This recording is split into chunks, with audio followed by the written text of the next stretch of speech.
Thank you, Mr President. I am pleased today to rise on this motion observing World Press Freedom Day. I rise to speak, of course, in support of this motion. In 1993, the UN General Assembly proclaimed the 3rd of May as World Press Freedom Day. Throughout the past 3 decades, the celebrations of World Press Freedom Day have brought more attention to the importance of free expression and highlighted various aspects of press freedom. However, it's unfortunate, of course, that we are now witnessing a growing threat to media freedom, to journalist safety and to the right to express oneself freely. On October 2nd, 2018, Jamal Khashoggi, a US-based journalist and critic of Saudi Arabia's government, was murdered in the Saudi consulate in Istanbul. A prominent Saudi journalist, he covered major stories including the Soviet invasion of Afghanistan and the rise of the late al-Qaeda leader Osama bin Laden for various Saudi news organisations. For decades, the 59-year-old was close to the Saudi royal family and also served as an advisor to the government. But he fell out of favour and went into self-imposed exile in the US in 2017. From there, he wrote a monthly column in the Washington Post in which he criticised the policies of Crown Prince Mohammed bin Salman, the son of King Salman and Saudi Arabia's de facto ruler. His last column, received the day after he went missing, was about the need for free expression, not just in Saudi Arabia but everywhere the authorities try to suppress and intimidate journalists. He called for, and I quote him, a modern version of the old transnational media so citizens can be appropriately informed about global events. The threat to press freedom is a global problem, and it's getting worse. According to data compiled by the Committee to Protect Journalists, 1,455 journalists have been killed around the world since 1992. 1,979 have been imprisoned. 69 have gone missing. Even as they attack reporters, many of these countries profess support for United Nations norms and offer pledges of human rights. Australian commentators can be quick to point to China or Turkey or anywhere else in the Middle East as regions that do not enjoy press freedom. But the sad reality is that right here at home we have our own significant attacks on press freedom to contend with. The Australian Federal Police admitted to illegally accessing journalist metadata.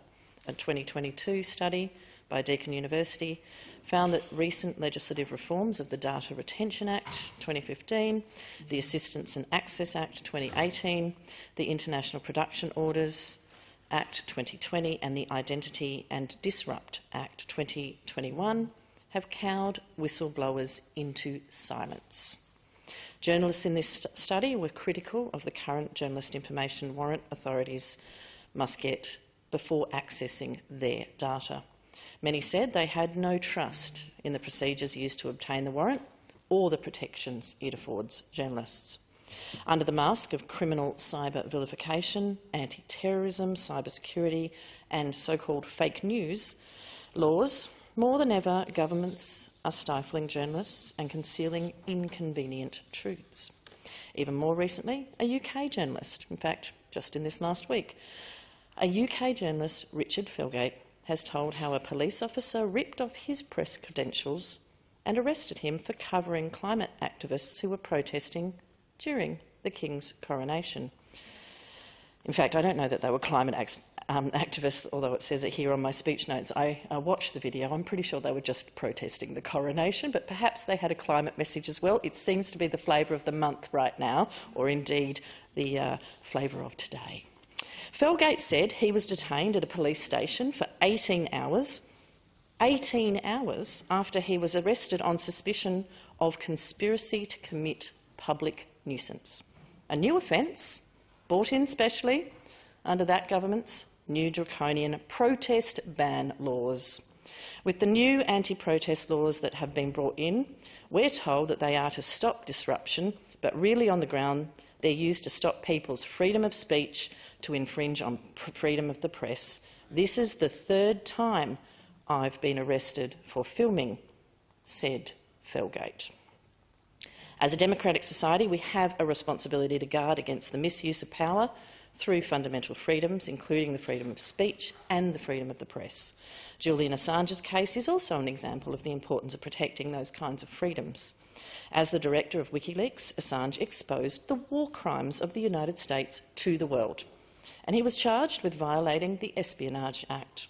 Julian has spent over 3 years now in maximum security in Belmarsh Prison in the UK, and if he is convicted, he could potentially spend the rest of his life in solitary confinement.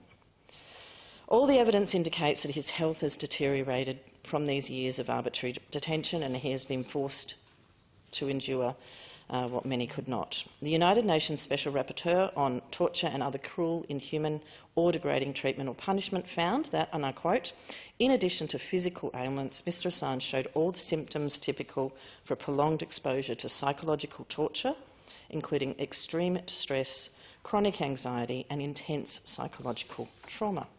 As WikiLeaks wrote in their statement responding to the extradition news, Julian Assange's freedom is coupled to all our freedoms. The Greens will always support a journalist's right to speak truth to power. Every threat to a journalist is a direct attack on freedom of information, opinion and expression, fundamental rights that belong to all. I would like to quote the United Nations High Commissioner for Human Rights. "The safety of journalists is not just a question of personal security, it is a question of the safety and health of entire societies. It is a moral imperative for the future for all of us that we do everything possible to protect it."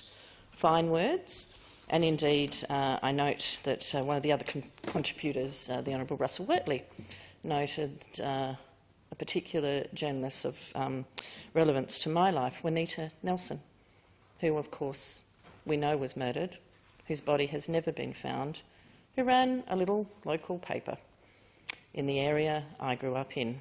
And we all knew, we were all chilled by the fact that if you spoke up and spoke out, be it against developers or organised crime in the city of Sydney, that you may find yourself just like Juanita Nelson. It is for people like Juanita Nelson that we should use our positions to stand against injustice where it occurs. Unfortunately, on this day, I don't believe that this parliament has done that. And while I look forward to an imminent debate on the right to protest, I note that human rights are actually universal and indivisible. And to lose one right means we lose all rights. And with that, I commend the motion. I call the Honourable Mr Pengello to conclude the debate. Thank you, Mr President, and thank you